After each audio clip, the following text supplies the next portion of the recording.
Hey Pixomatic users! In this tutorial, we will learn how to use the cut tool, which is one of the main tools of Pixomatic.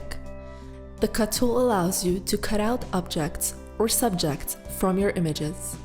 First, you need to choose an image.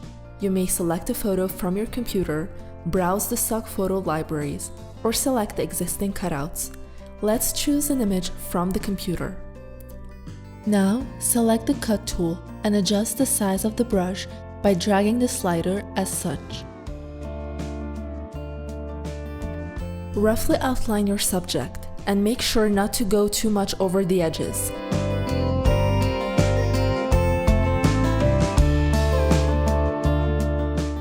Then click on Apply. You will see that the algorithm automatically selects your subject. Click Preview to see how the cutout will look like. As you can see, part of the shoulder was cut out.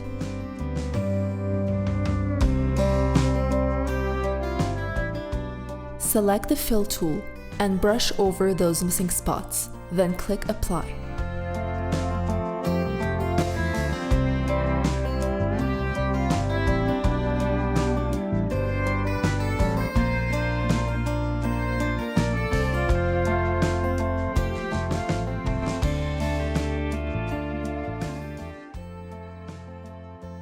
There is a second layer in the Layers panel.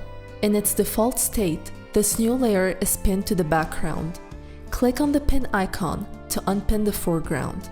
You can now move your subject. Now, let's change the background. We're going to choose a lake as our background. To match the cutout with the background, select the Adjust tool and increase the brightness and exposure.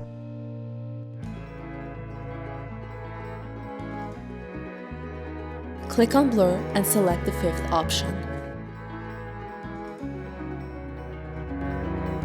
Now, let's add a filter. Your image is now ready. We have the pictures used in this tutorial attached below, so you can try to make this edit on your own, or you can repeat the same steps using your own pictures. We can't wait to see what you create. Thanks for using Pixomatic.